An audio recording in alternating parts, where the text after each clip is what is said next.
Hello, Lauren here with Lauren Elizabeth Animal Art, and I'm a full-time pet and wildlife portrait artist, mama, color fanatic, and to help me manage my stress this year, I've been creating art every single day, and I invite you to join me in this new series that I call Painting Your Dog Through the Storm. Today, we're going to be painting Spot the Mutt, the first painting in this series. But if you'd like to nominate your dog for the next tutorial, list its name, breed, and something special about your dog in the description box below. And if you're chosen, I'll respond with my email for you to send me 3 high-quality reference photos. All right, guys, let's get painting.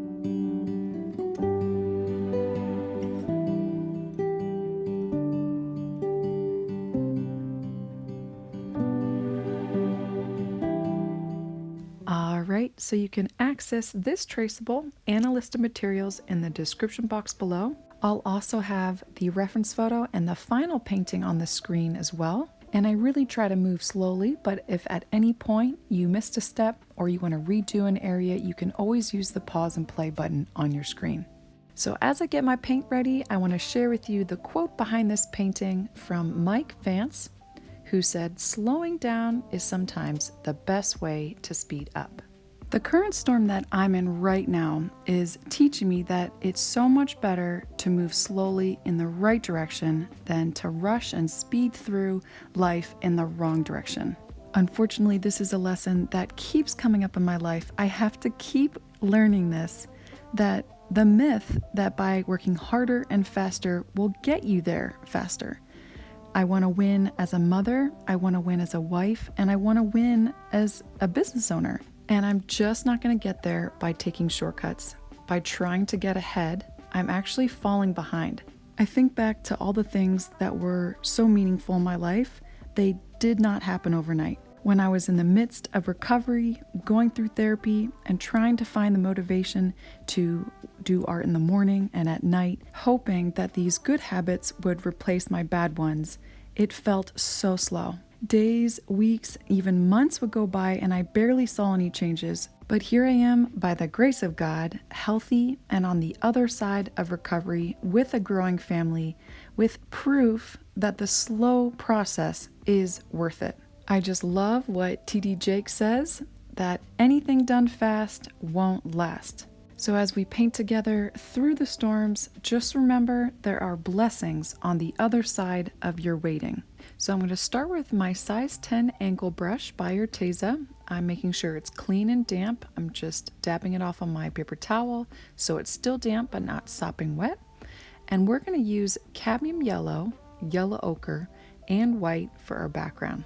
That's cadmium yellow, yellow ochre, and white. And we want a good amount of this color so that we can paint the entire space behind Spot. Make sure you add a good amount of white and cadmium yellow into this, and not as much yellow ochre, because we want this background lighter than the paw prints that we'll be placing over top. You'll notice in a little bit, I'll take some of this color and in a separate pile, add in more white and cadmium yellow because I found it was just too dark.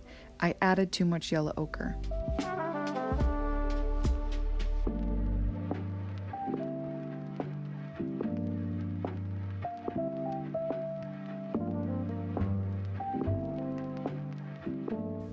Alright, so once you have enough of this mixed up, we can start adding it to our background, and it's okay if you go over the sketch lines. What we don't want is little white specks left over that we have to then match this color and fill in later. Now, if you have a sided canvas, you also want to make sure you cover all 4 sides with this color too.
I gotta tell you, I found some good dog jokes.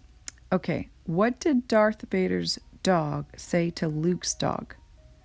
Come on, join the bark side. When you cross a sheepdog with a rose, what do you get? A cauliflower.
All right, so for the next step, if you're still working on your background, that's fine. I just want to let you know that you can either wait for your background to dry entirely, or you can just move straight into the paw prints. It's up to you. Just note that you can't rest your hand on the paint because it'll be wet if you decide to go straight into the paw prints like me. It's still doable, but it makes things a little bit more tricky. All right, so I'm going to grab my size 4 Arteza round brush. This is size 4 Arteza round brush, and we're going to start mixing up our color for the paw prints now. So we'll use the same colors as our background, just in different combinations. It'll be lots of yellow ochre, a little bit of white, and a good amount of cadmium yellow. We want this to be much darker than the previous color, and it's actually the first color that I mixed up. And with the round brush, if you watch me first before trying it yourself, I'm going to create what looks like a upside down heart without any points, and then 4 ovals that are pointy at the top above that. This Arteza brush that I'm using is a round brush, but at the very center it has like this really long couple bristles that make it come to a point. So that is really helpful for creating what looks like little claws at the tops of those little fingers. Alright, so if you want to practice on like a separate canvas or even a mixed media paper, you can do that just to get the hang of it. Then when you're ready, you can give it a go. I'm spacing these out evenly.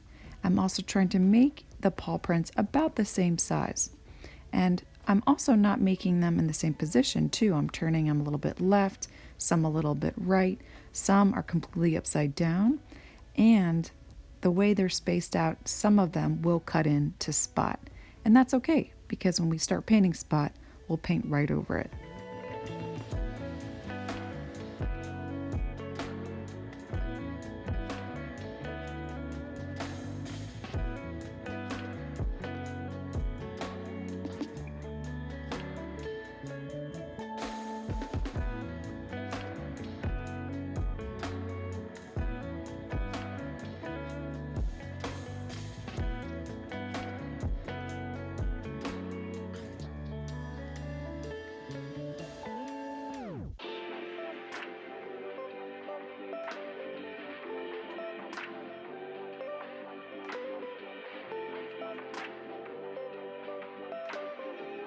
Okay, you gotta get this one. This is an easy one. Why did the dachshund want to sit in the shade? Because it was a hot dog.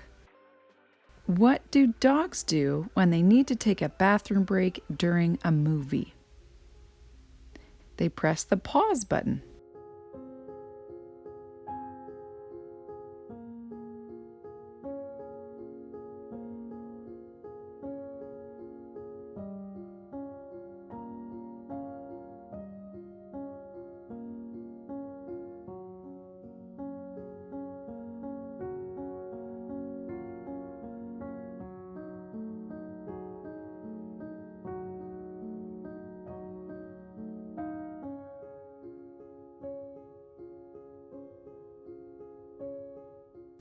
You'll notice that sometimes I'm barely adding any of the paw just because where it's placed, like it'll be one toe and part of the pad of the paw.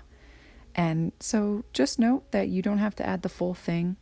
Just try and space them out as evenly as you can.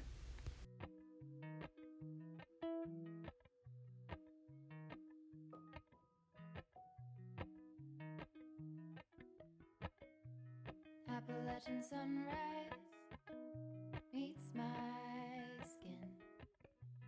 Even with my eyes still closed, I can feel it coming in. Golden, golden, I'll follow only golden, golden, golden, golden things.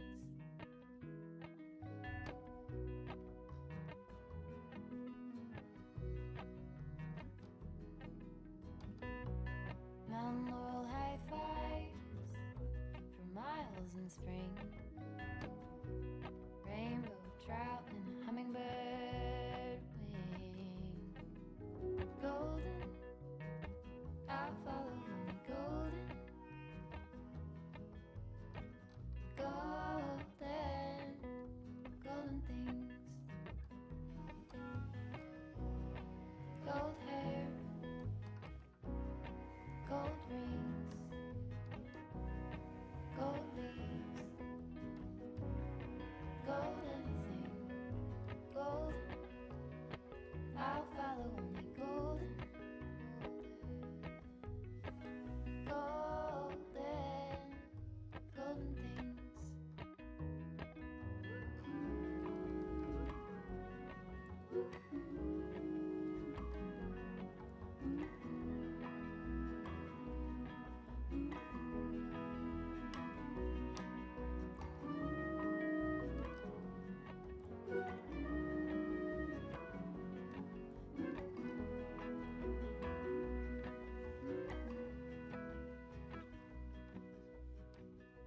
Walk up the river by my son. Feet step over splinters of the moon.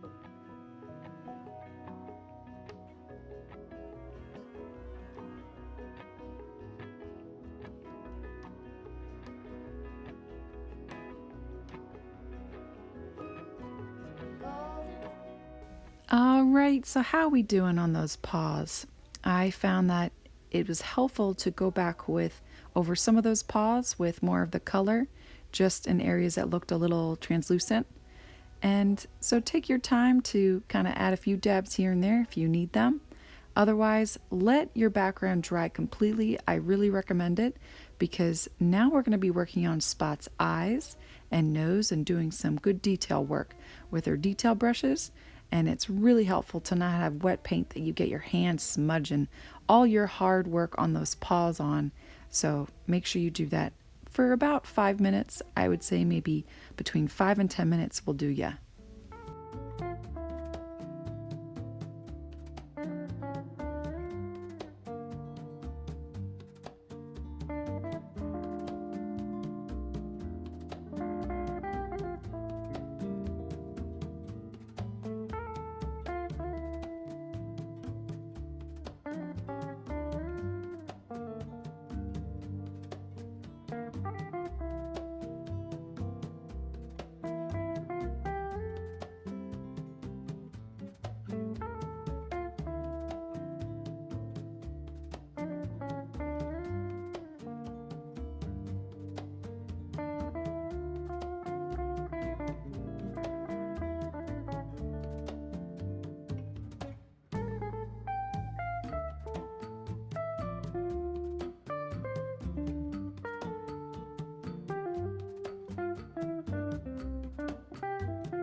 Okie dokie. So hopefully your background is dry or tacky will do.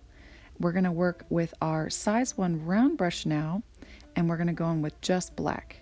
We're going to work on the 3 areas that the viewer looks first, and that's the eyes, the nose, and the mouth. And we're just going to outline the eyes, fill in the pupils. Make sure your brush is clean and damp before you're going in to pick up black, and you just need a small amount on the tip of your brush, and just very carefully create a nice curved line for the outside of the eye, and then we'll fill in the pupil working around that eye highlight. Now the third part we'll outline is a little tricky because it's the outline around the iris, which we can't see because it's the colored part of the eye. And so inside this outline we're doing right now, we'll also make another outline. It's very tricky to see, but just watch me and I'll show you.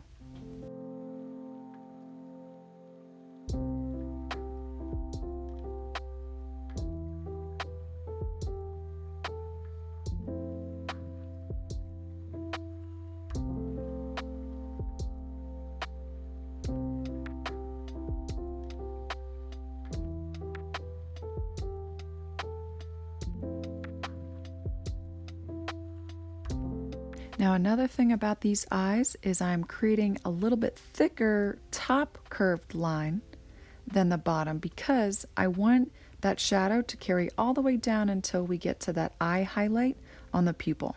So I'm just making sure that that top line is thicker than any of the other lines I've created.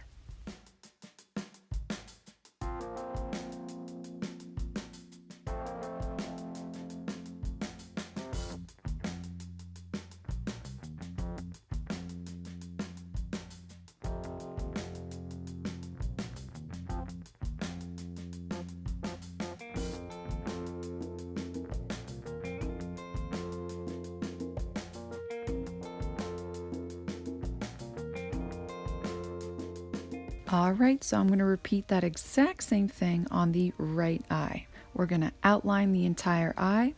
We're going to make sure we fill in the pupil, working around that eye highlight. We're going to take that shadow down right up until that eye highlight at the top. And then we're also going to make sure we have that thin outline around the iris, inside the eye.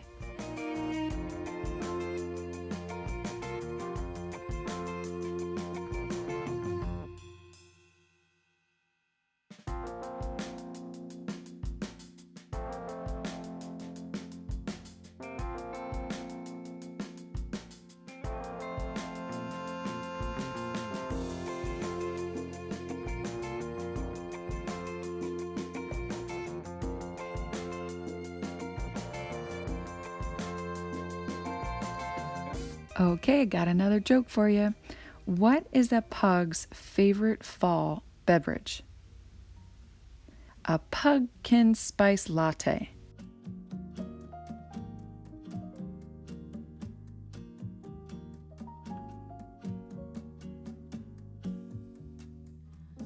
Não é só na vida que a vida não é na janela que se olha. Há uma linha clara perto da saída. Fecha os olhos e você vai ver. Não é só aqui que sol ilumina. Coisas do além que vão além. Quando de repente é coincidência, nem precisa se esforçar. Alright, so when you've finished outlining and filling in parts of the eye, we're going to work on the nose, filling in the nostrils, and outlining the nose again with black.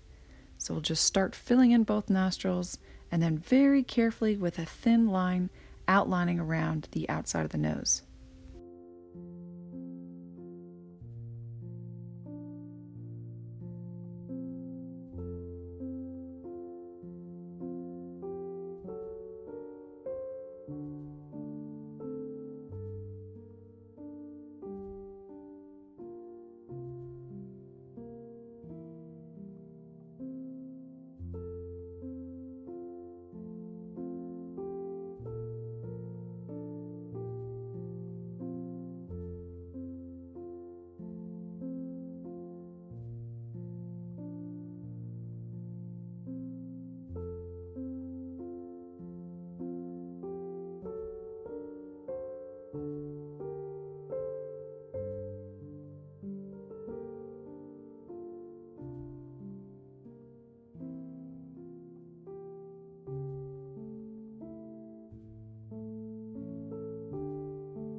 Now, while we're here, we're also going to fill in that very thin little indent right below the nose.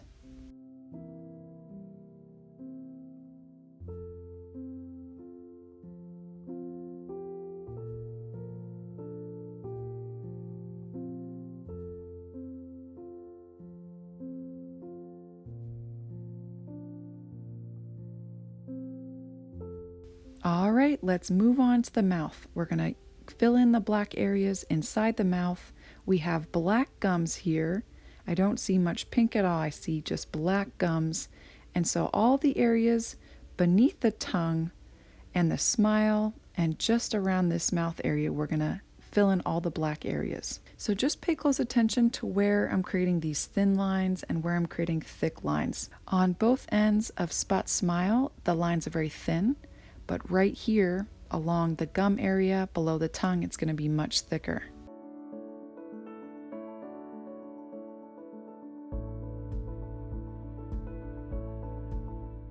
Now, at any point when you start to feel your brush pulling on your canvas and getting sticky, we have been using black on this brush for quite a while, so it's very important that you make sure you wash out your brush very vigorously in your water so you get all that paint off. And then you dab it on your cloth or paper towel so it's not sopping wet, it's not dry, it's damp. And then you go pick up some more black again, and this will really help you to move your brush on your canvas a lot easier. Acrylic paint only takes a few minutes to dry, so this is going to happen very often throughout your painting process, so you want to just keep going back to your water to wash out your brushes, and especially before you're about to mix up a new color. I'm going to zoom in here so we can start to really get some detail in this mouth, and then we're going to start painting in the eyes and the nose and the mouth.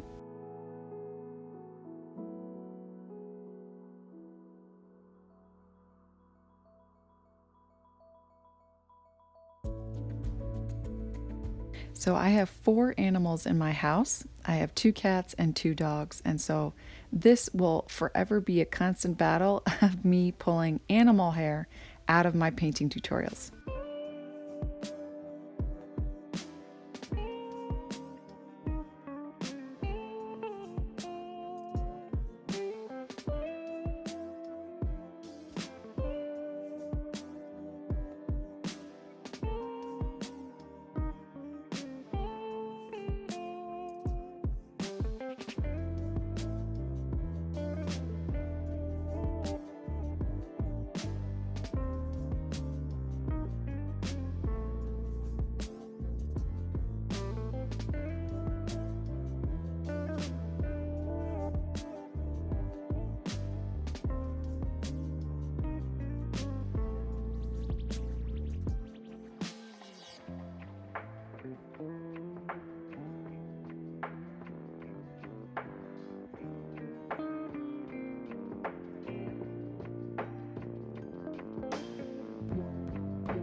All right, so we're not quite done yet with our black.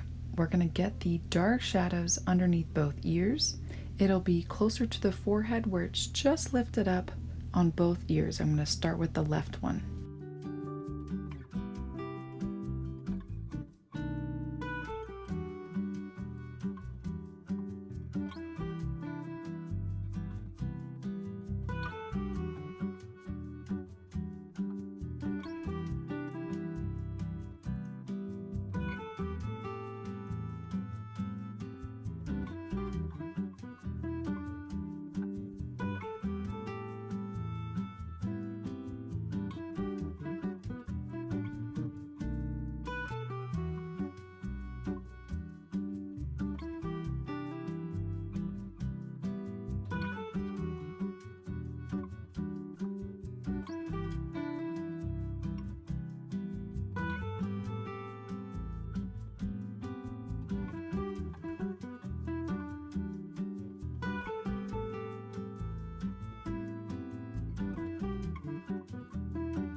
Great job. We are now moving on to the iris, the colored part of both eyes.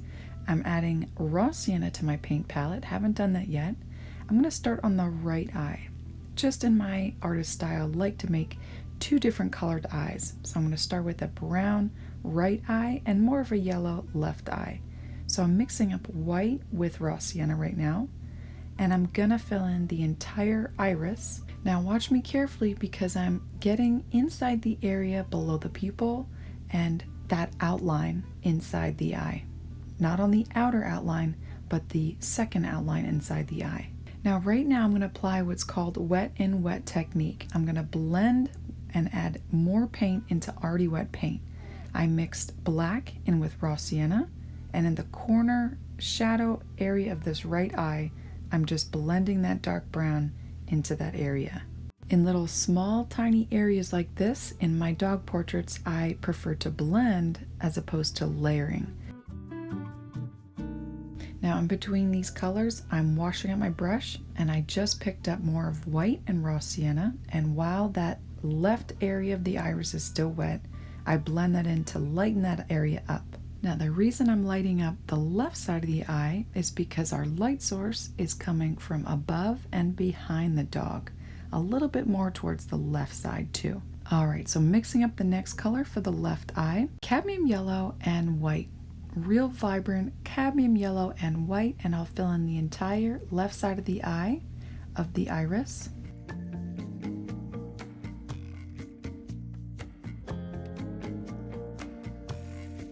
Then again, while that's wet, I'll then grab yellow ochre.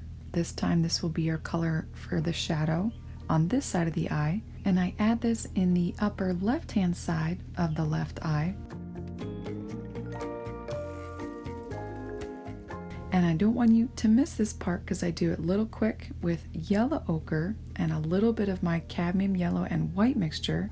I add just a hint of this light yellow into the left corner of the iris on the right eye.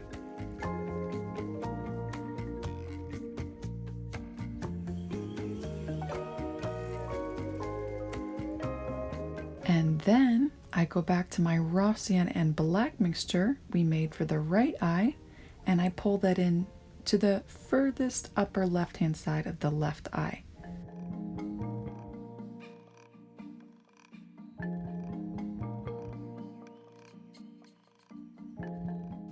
And just to do a little fine tuning, especially because we just added a few layers over top which can cut into our black, I go back to my black and just touch up those eyes, trying to keep them as symmetrical as possible.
Next, I'm going to mix up a gray with black and white, and this is actually what I call a medium gray. It's not real dark where it almost looks black.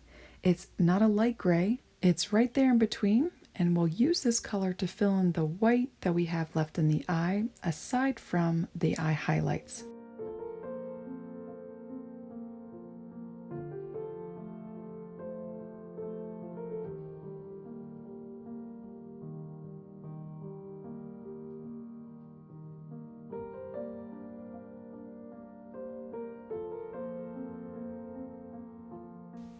Now once again, feel free to go back to your black if you cut into it a little bit like I did.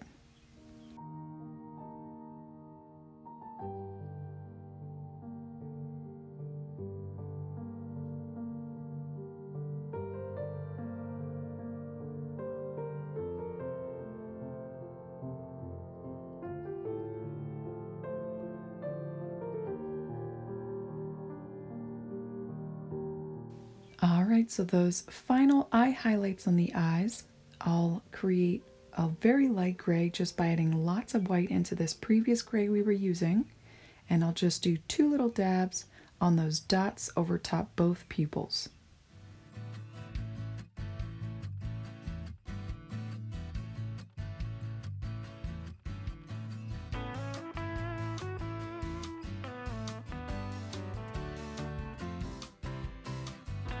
Awesome, guys, so we have finished our dog eyes. Next, we're going to learn how to paint dog noses.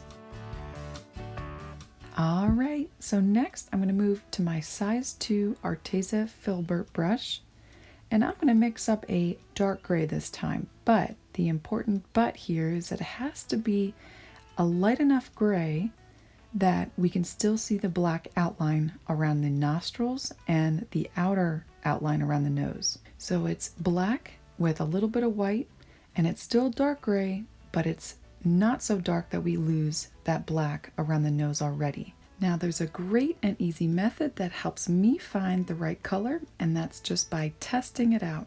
I literally just paint it on my canvas. I see if it's the right color.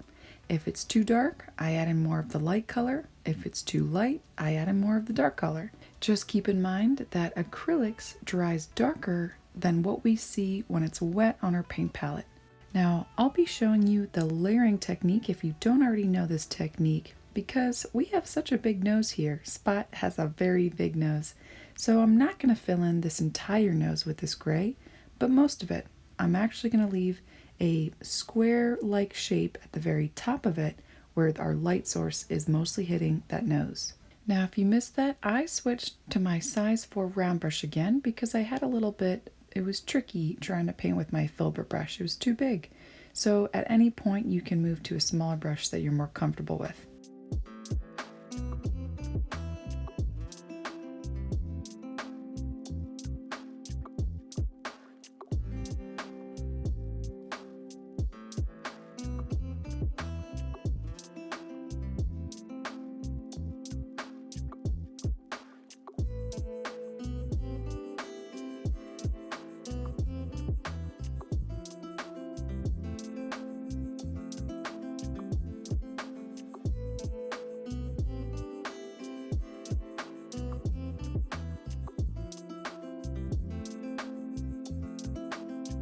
Next, we're going to work with our blues. I have cobalt blue, the light blue in my paint palette, and then above that, phthalo blue.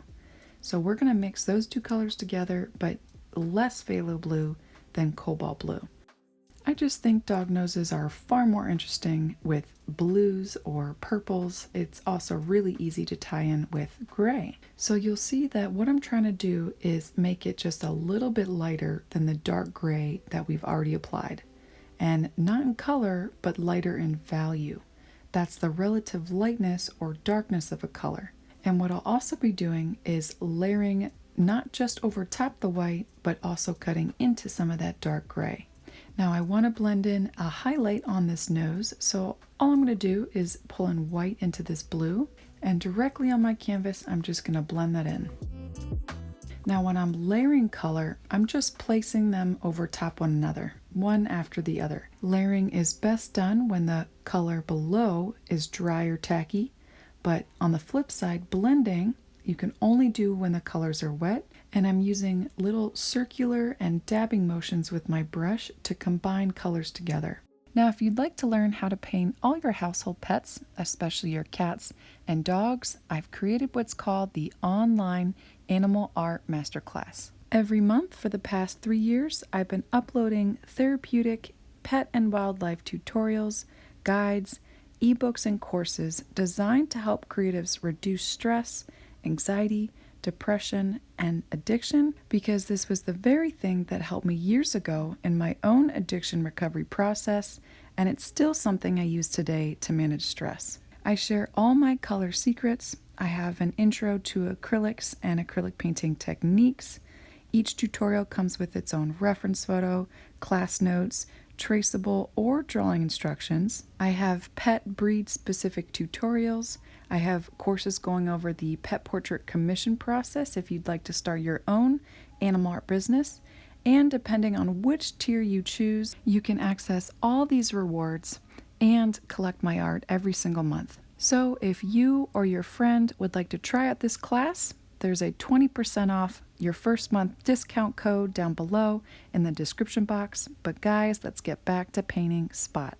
Now we're going to start working on Spot's tongue. I'm going to use permanent red, raw sienna, and white. These are the three colors I almost always use when painting dog tongues and even cat tongues as well. That's permanent red, white, and raw sienna. And I'm going to apply the largest layer to the tongue with my size 2 Arteza Filbert brush. We're going to lay down 4 layers from dark to light, giving the illusion that the tongue is convex. Alright, so in a separate pile, I'm going to pick up just a little bit of this red that we just mixed up. I'm going to add in more permanent red, more raw sienna, and some black. Okay, did you see that? So I pulled a little bit of the previous color of raw sienna, red and white, and then I pulled it aside to then add black to more raw sienna and permanent red. Once you've mixed up your color, watch me because I'm not going to fill in the entire tongue. I'm going to fill in the entire inside of it, leaving a white border around the outside.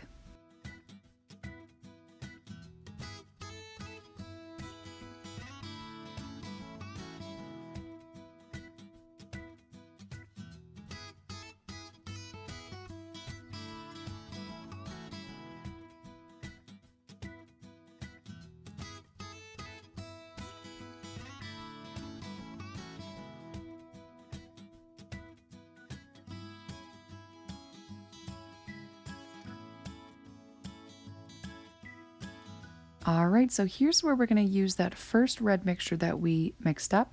And with the size 1 round brush, I'm going to not only fill in the rest of the white on the tongue, but I'm going to slightly blend it into that darker red that we just played down for the inside of the tongue. So if you notice, I'm just kind of cutting into that darker red while also covering up that white.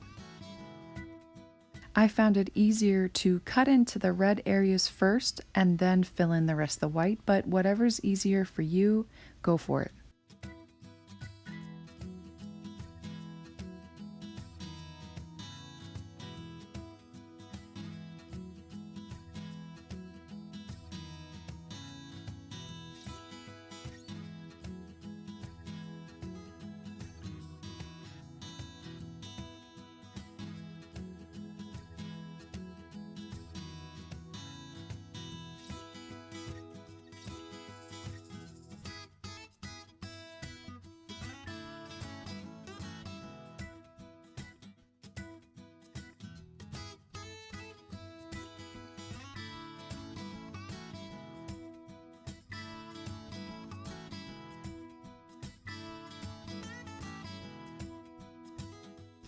Now when I step back from my painting, I noticed that outer edge just needed to be a little thicker. So I went in with this very same pink we were just using, and I just pulled it in towards the center a little bit more, just almost like a millimeter more.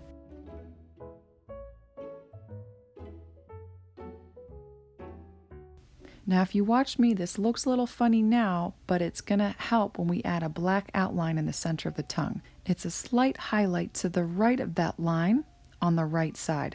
It just cut in a little bit further into the dark red.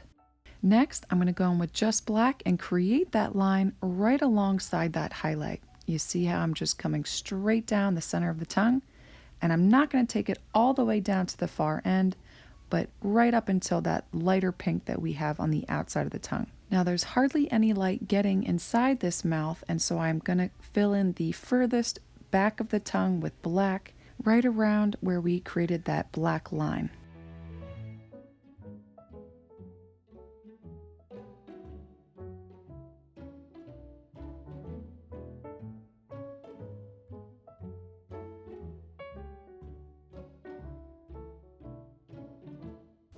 All right, so next what I'm going to do is just add a little bit more white to this red we were just using.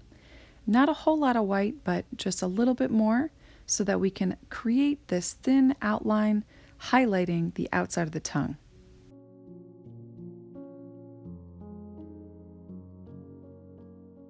Now, I really recommend you watch me before you try it because I'm not going to create this one line around the entire tongue. I'm actually doing little dots and lines scattered along that outer edge.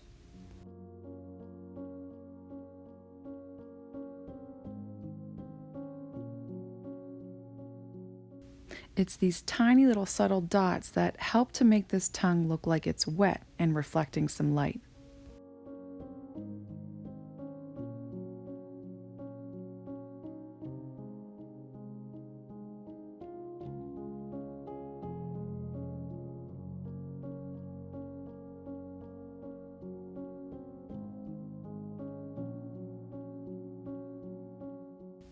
Can you believe it? You are almost done with part 1. We only just have a few more steps left in part 1, and then you can head on over to part 2.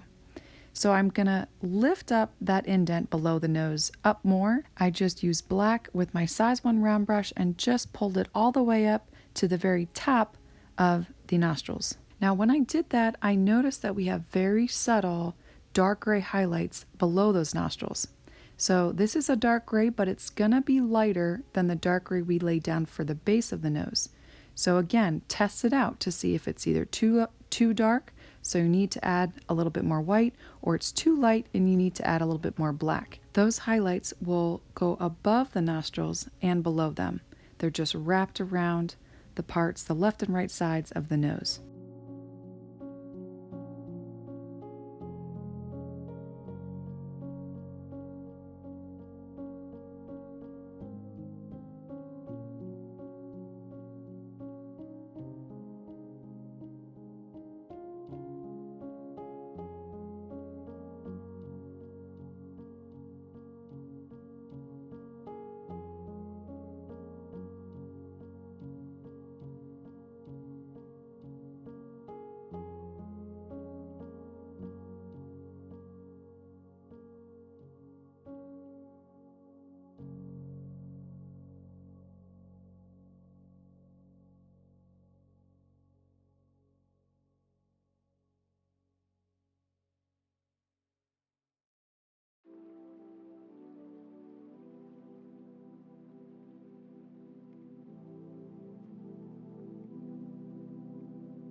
Now, after I complete the eyes, nose, and mouth, the next part I work on is what I call the connected parts. So any part like clothing or glasses or leashes, collars, that's over top the fur. Now in the reference photo, it looks like more of a dark moss color that Spot has for his collar. So I'm gonna make it more of a vibrant red that really stands out using cadmium yellow and permanent red. So that's lots of permanent red, a little bit of cadmium yellow, and we'll just fill in the entire leash using our size 1 Arteza round brush.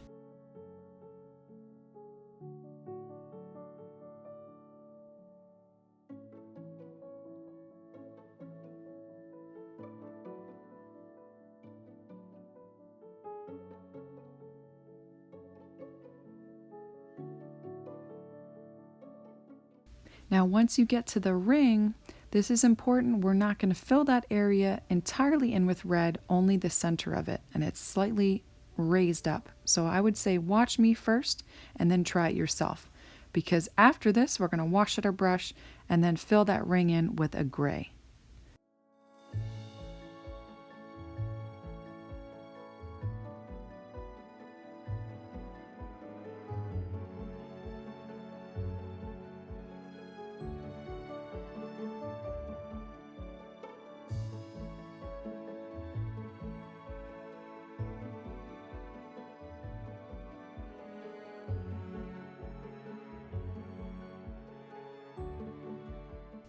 And the last and final step of part 1, this tutorial, is to create a medium gray for the ring around that collar. So just simply white with black.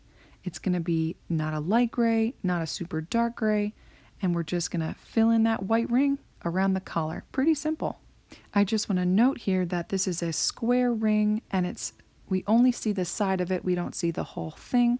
So I would just say paint in the top and side.